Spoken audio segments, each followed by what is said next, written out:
The Little Jamaica neighborhood of Toronto is one of the most vibrant places in the city. I've been hanging out there since I was a kid. Come with me and my daughter on a new music-focused walking tour being offered in the neighborhood. We are the Canada Black Music Archives. The Canada Black Music Archives officially launched a year ago. Donna, my partner, and the person who's responsible for this walking tour more than anybody else, I'm giving her her flowers for coming up with a great idea. Everybody knows that reggae came from Kingston, Jamaica, but most people don't know how prolific this area was in terms of the quantity of music that came out of this area. Some of these guys are still in the neighborhood walking around, and once in a while, as Kenya will tell you, they will overhear what we're saying and will add something to the conversation. I will explain it this way, and this speaks to the importance of why we're doing this. First of all, the CBMA, the Canada Black Music Archives, which we started working on 3 years ago, the purpose of that is to document and preserve the music history of Canada's black musicians, many of whom were not playing rock and roll, and so therefore did not get the requisite airplay that might have made them household words. One of the incredible things about the Little Jamaica music history is that it is more diverse than you might think. Little Jamaica has got a pretty high percentage of churches if you go beyond this area. Now, one of the foundational churches was the British Methodist Episcopal Church. And what's interesting about this is that it was connected to the First Baptist Church in Toronto, which is located near Queen Street in McCall. Now, why is this important? In 2 years' time, the First Baptist Church will be celebrating 200 years of history in the community.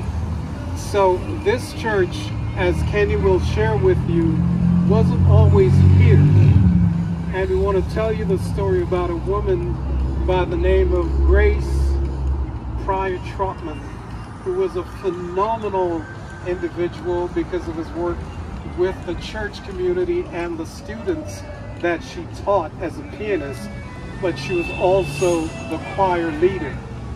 I'll ask my trusted lead researcher to share some additional information about Grace Trotman. So yeah, Grace Price Trotman was a major figure in the community. Sorry, let me know if you can hear me. Yeah, she came here in 1920 from Liberia and headed the choir as choir leader for 35 plus years, which is a phenomenal amount of time. During this time, she taught and educated over 1,000 children, and she also created the Young People's Literary Society. It's loaded with food options, jerk chicken, jerk pork, patties. Those things are, you know, the kind of modern fare that you have, but there's some other stuff as well. So feel free, make a mental note, and you can always return to sample the food.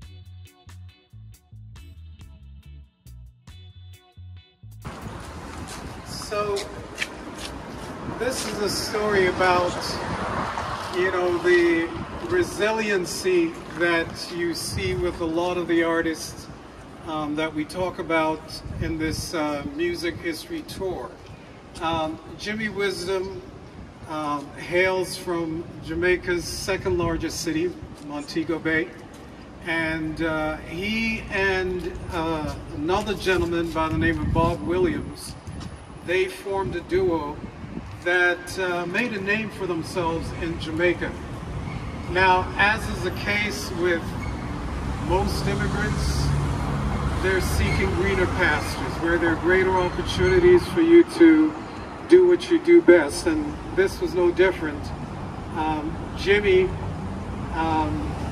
wanted to be a singer, was a singer, but he and a number of other artists just didn't get their records played on the radio stations, the mainstream radio stations at the time.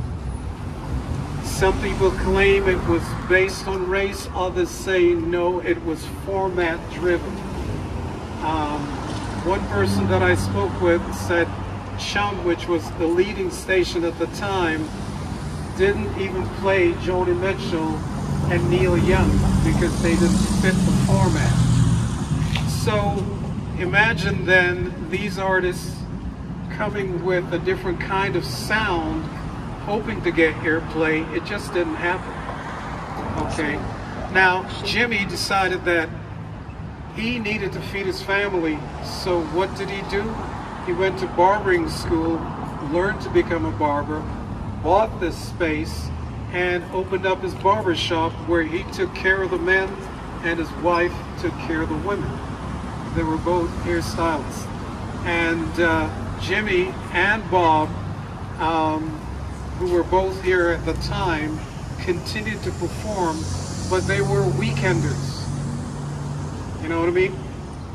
Monday to Friday, you do your day job, and during the weekend, it's time for your side hustle, in this case, as singers. So they did a lot of that, and in the basement of this place, they also practiced and rehearsed for their gigs on the weekend. So that was the lifestyle that he had. He said he had to feed his family, and so there was no question that he and my barber, who also worked out of here, I came here as a teenager, believe it or not, and my barber, his name was Lucky. Lucky was quite the guy, and we would have the most amazing conversations. If it's not Lucky, it's wisdom. So I learned a lot, literally sitting in the chair of these two gentlemen who were also widely respected in the community. He, on his passing, got treated as he were, you know, someone to be respected and admired, and really he was. They named that street Jimmy Wisdom Way. As you go forward to that, you'll see that. And there's a convenience store. On the side of the convenience store, there's an amazing mural that was done by a local artist to honor this amazing gentleman who was a father figure to a lot of people in the community. Marley Avenue, which is east of Oakwood, north was Castlefield, south to Rogers Road. And in this area, according to the city of Toronto, in the 70s and 80s, an estimated 100,000 Jamaicans migrated to Toronto, many of them settling in this area, just as you might see in Little Italy, south of here, or Greek Town along the Danforth, or Chinatown in the downtown. Immigrants have a tendency to go where they can have their food, they can see people that they're familiar with, and just the level of comfort is something that is very appealing to a new immigrant coming here not knowing anyone. So you have this situation where I call Toronto a community of communities, because you can find lots of smaller communities within what we call Toronto. One of the exciting things that emerged out of Little Jamaica is the Junior Carnival, and this was part of the Caravana Festival. It was called Caravana back in the day. In the 90s. It's now the Toronto Carnival. Draw your attention to one of the many spots that is dedicated to music along Eglinton, and Studio M is one such operation. Studio M is run by Masani Montague, who's responsible for producing Rasta Fest. This is an ongoing festival dedicated to Rastafarian culture and music. Not only was it a place where you had a lot of studios and recordings being made, but you also had DJs playing a really strong role in the life of the music. And one of the gentlemen that is foundational to the culture is this gentleman, Warren Webley, aka Sunshine, for a lot of reasons. He was a club owner. He's got one of the best sound systems, starting in the 70s all the way up. He mentored a lot of people to become DJs and business people, and really is one of those guys who should be celebrated, but he likes to keep it on the low down. He doesn't like attention at all, but what is undeniable is the influence that he's had on the community, and is extremely busy at this time of the year. Why? Those trucks you see on the road, they call them mass bands that go down the parade route. He's the #1 provider of sound system for those mass bands on the trucks that you see down the Caravana Parade. Driving a sound system business, which has been running for over 35 plus years now. He also owned and operated several clubs throughout the city and hosted many events, which would have lineups going down the block for people to get in. These events were all ages, and they were played by his DJ sound system crews, including 2 of his sons as well, and himself. And they operated, as an all ages event, and they prompted and nurtured a lot of the DJs and promoters and club owners in the city who would go on to be very prominent in nightlife culture in Toronto now and forward. One of the clubs, Club Focus, and Club says those were some of the names. Club Focus moved around the city quite a bit. One of the locations was actually moved down to Oakwood Avenue, which we will pass.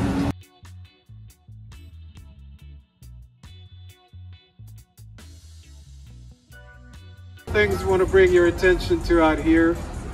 Well, I can think of 3. First of all, this alleyway here has been rebranded as Reggae Lane, and if you look down Reggae Lane, you'll see that sign, "Welcome to Reggae Lane." It's another production produced by Adrian Hales. Adrian has done wonders for documenting the history of this area. Jamal, Caribbean Custom Tailor, and I'll ask my capable assistant, Kenya, to share a little bit of information about the owner of Jamal Caribbean Custom Tailor. It's not, believe it or not, it's not Jamal. So his name is Vernal Jamal Small. Musically, he worked on several of the suits and outfits for many of the musicians coming in and performing in the area and throughout the city as well. One other thing to note about Reggae Lane, as you can see, it's aptly named here, even though there are many genres that came out of this community. Many of these distributors and studios operated just in the laneway in the back part, one of which was operated by Melvin Cook. It was called Cook's Distribution, or he was also known as Cookie, and they would hand out his presses and releases just in the back laneway there, operated just behind what is now B&M Studio Barbershop. You can take a look here, and what I want you to know about Monica's is that this was one of the oldest businesses that operated in this community for a long time. As you can see here, Monica's was a multifaceted business. She provided hair and cosmetics for women. Her husband, whose name was George, well, George ran a record store, and he also sold electronic products, stereo speakers, TVs, etc. And below the main floor was a very successful business where he produced a lot of records. These records were unique because what he did was he found a way to sell a lot of records, and the way he did that, he would keep a very close eye on what's on the charts. Oftentimes, the top R&B records that you could hear on stations south of here, WBLK was a famous one for this community. And these top-selling records, they needed a reggae backbeat. So that's what George would do. He'd get some musicians and he would recreate those records with a reggae beat, a reggae sound. And he was quite successful doing that.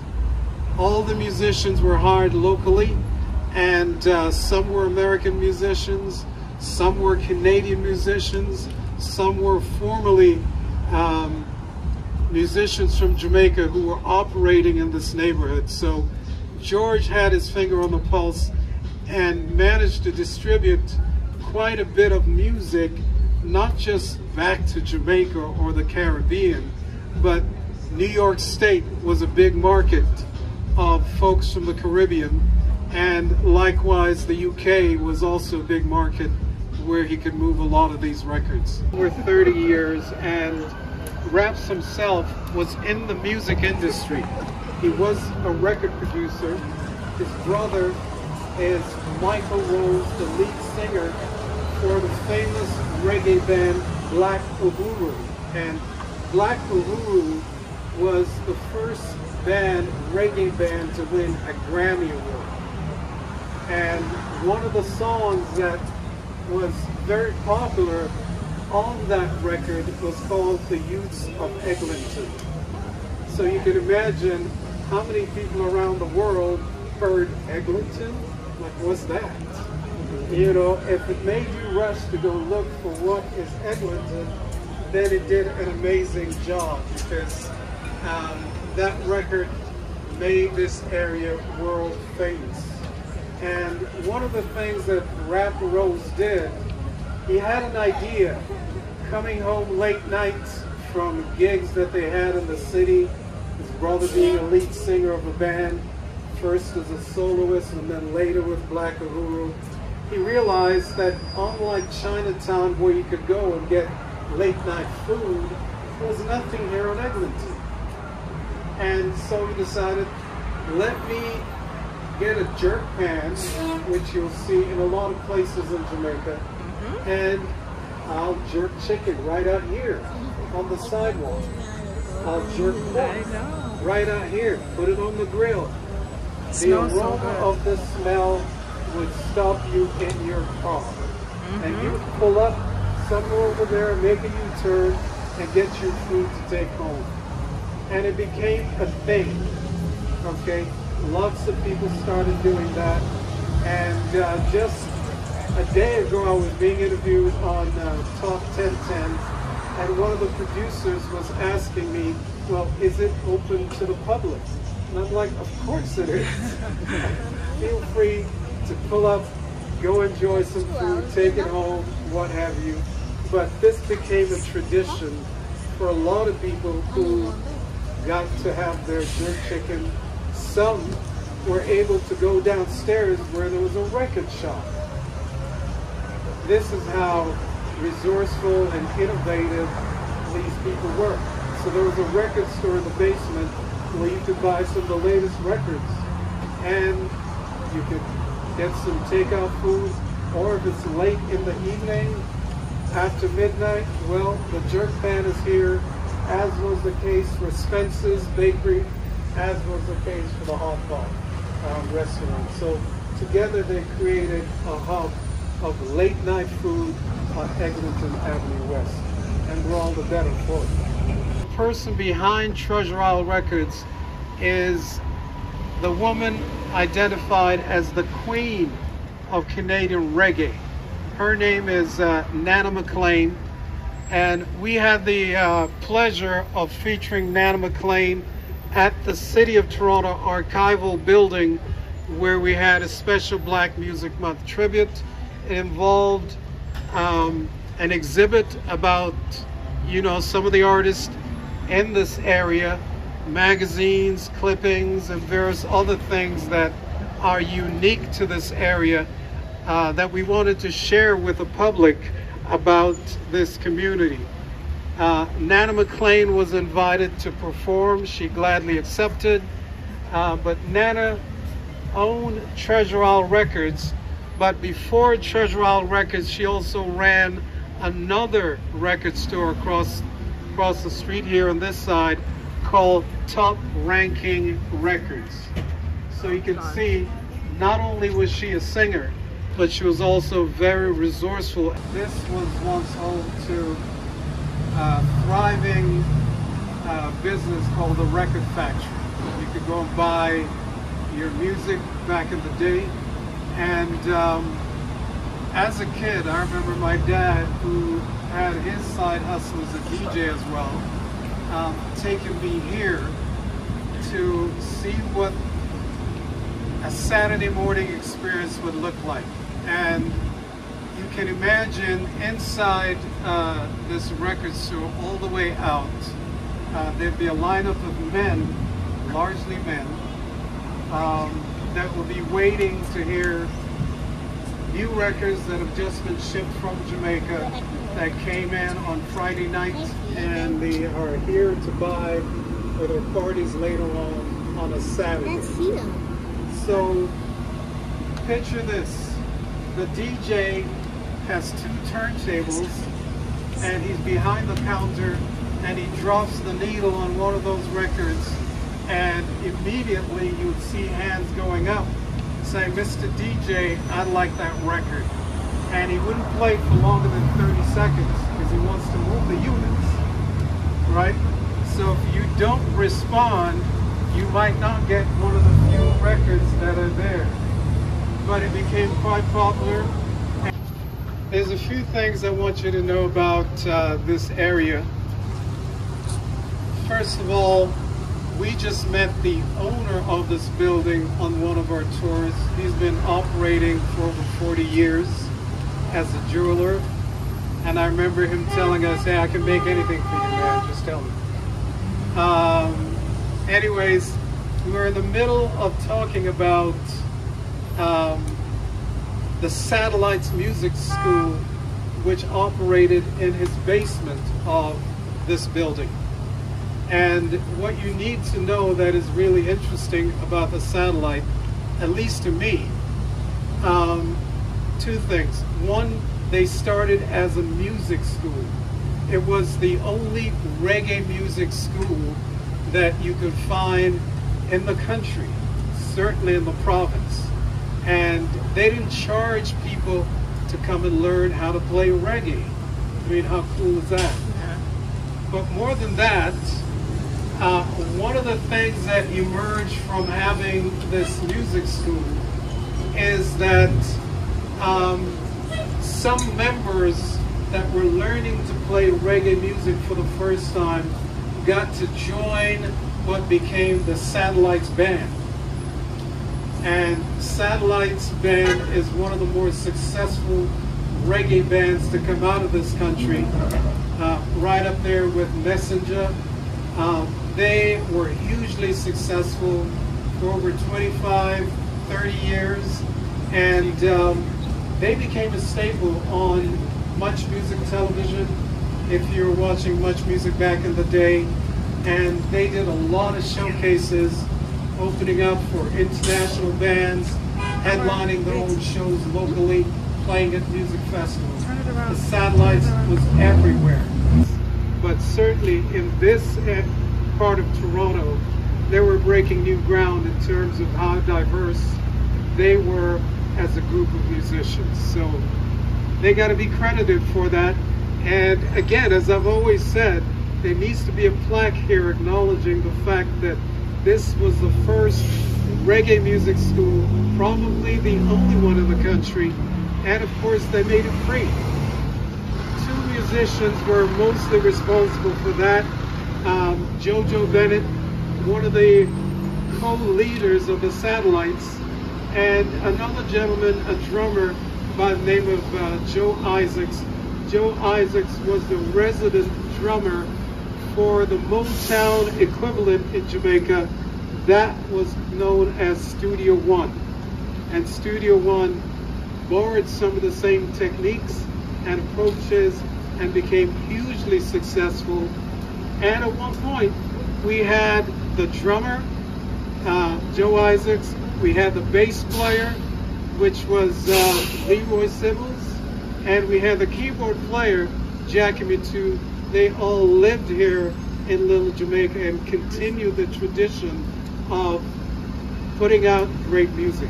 This, believe it or not, ladies and gentlemen, is the only example of the city taking time to honor the accomplishments of musicians in what is known as Little Jamaica. As I pointed out to you, there are a lot of musicians that have given their heart and soul to the music. I learned some time ago by having an in-depth conversation with a musician who reminded me that these musicians don't have pensions. So they are on top for a limited period of time, and if you're not saving your pennies that you're generating at that point in time, you could end up being a pauper, because the music is always looking for what's new, what's next. So they've paid the price of choosing a career in music, and many of them were not as resourceful as Jimmy Wisdom, who realized very quickly that he could not feed his family as a musician. Rather, he chose to open up a barbershop and hairstylist business and had his music be his side hustle, as I said earlier. Part of the history of Little Jamaica. You know, I don't know them all, but I can tell you the one on the far left, that was Bob Marley. He had a tremendous influence on the scene here. The gentleman with the hat right there, the parking space, is Bernie Pitters, who we lost. The gentleman playing the bass over there, that's the great Leroy Sibbles, whose history goes back to Jamaica, where he was one of the architects of the music scene in Jamaica at Studio One. He played the bass in so many classic hits, turned out so many classic rhythms that were later repurposed and reintroduced to the community and the public, with someone singing a different song over the same rhythm. Okay, now one more thing I want to say is that this lady right here, we lost her maybe about a year and a half, 2 years ago, Carol Brown. Less than that, actually, a few months. It was just before the year turned. Yes, and Carol Brown is famous for being a singer in her own right, and she was married to Jackie Mitu, and they had a daughter as well. And if you move over here, I believe some might recognize this gentleman here in the suit. I was here earlier with him. His name is Jay Douglas, and Jay Douglas is one of the musicians, one of the earliest musicians from this community that started performing in the 60s with a band called the Cougars. The Cougars was also famous for working with Jackie Richardson and her sisters, the Richardson sisters. Jackie Richardson is a legendary jazz and blues singer in this town. And beyond that, if you look further to the right over here, you have JoJo Bennett, who was another pivotal figure in terms of the music. JoJo Bennett, he was one of the co-founders of the Satellites band. And it's interesting to note that the Satellites band could be considered an offshoot of the Scatolites. Okay, JoJo Bennett was a young phenom who joined the Scatolites, later became a member of Byron Lee and the Dragonaires, who came to Canada in the late 60s for a performance.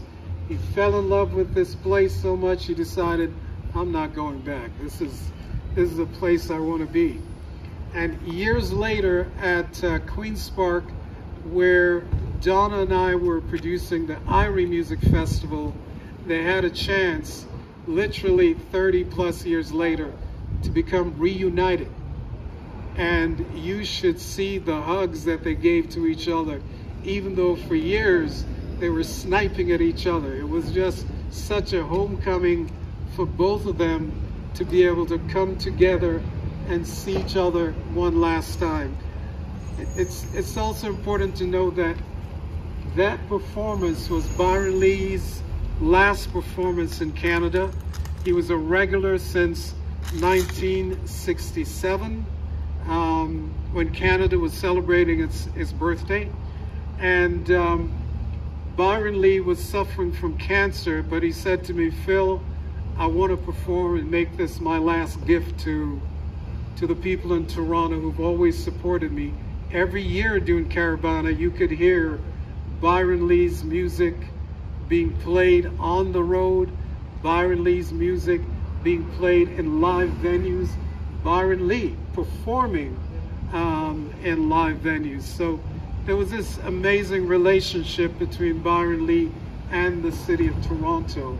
And the other thing I would say, over there you have this beautiful woman with the earring there. That's Nana McLean.